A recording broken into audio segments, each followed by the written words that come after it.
My name is Kathleen Sander, and several years ago I wrote a book about Mary Elizabeth Garrett, one of the great activists and philanthropists of the 19th century.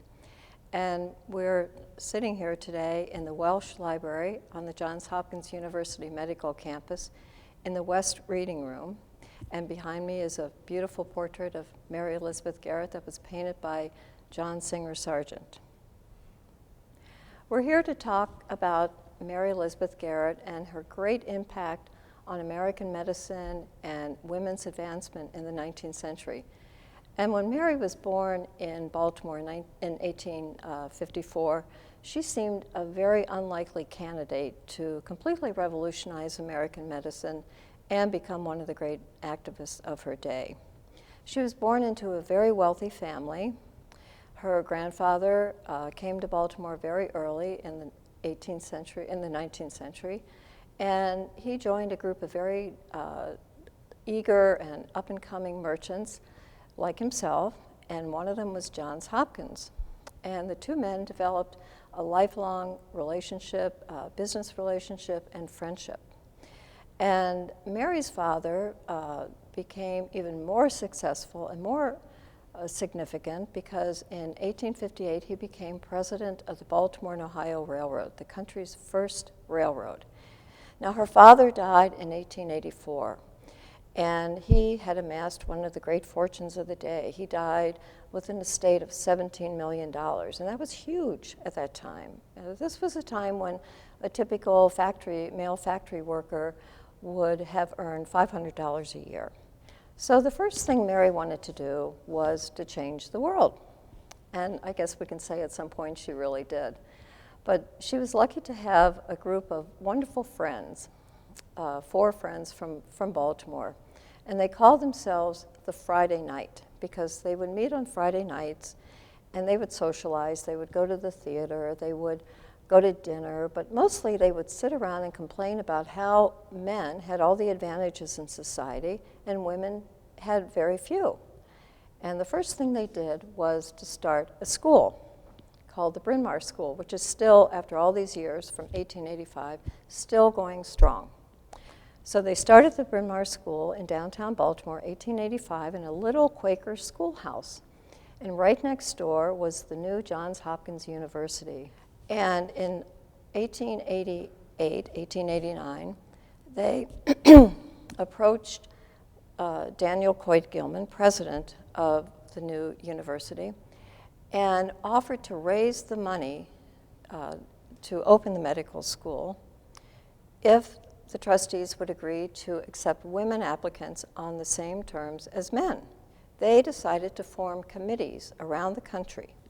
And Mary, of course, who was very socially connected with wealthy women all over the country, began a letter-writing campaign that would put us to shame today.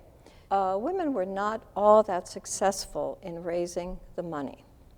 So in 1891, when the campaign more or less concluded, Mary decided that she was going to make another enticement to the university. And the trustees at that time had raised the amount needed for the medical school to $500,000. So Mary came back from Rome in 1892, and she just wanted to resolve this whole issue. And she went to her attorney, and she said, I want to donate the rest of the money and bring this to closure and open this medical school. And so she put her money on the table, but she had several other conditions besides just the one condition about admitting women on the same terms as men. Now remember, this is the railroad tycoon's daughter who knew how to strike a deal and how to make a deal.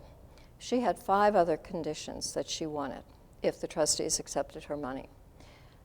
She wanted the medical school to be a graduate school.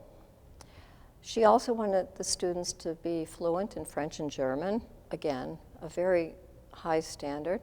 She wanted them to have a background in the sciences, again, unheard of. She wanted a new building to be erected on the medical campus to commemorate the women's role in helping to bring the cause of medicine to the forefront. And last of all, she wanted the medical school to open in October of 1893. Well, the trustees were desperate, and they wanted her to lower her standards. No, she said, I'm not going to do that. So this went on back and forth, back and forth.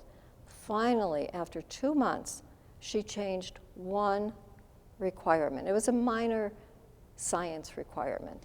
And finally, by the end of February, everyone was in their happy place, and the medical school was finally a reality.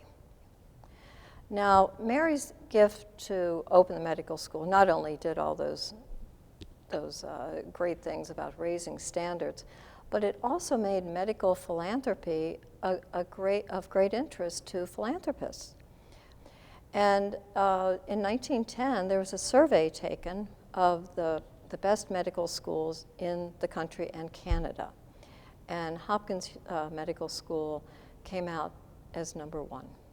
Because of Mary Elizabeth Garrett's great philanthropy and her generosity to open the medical school, to give the gift to open the medical school, Hopkins became the model for medical education in the country, and soon most medical schools followed that pattern of not so much admitting women, but setting higher standards.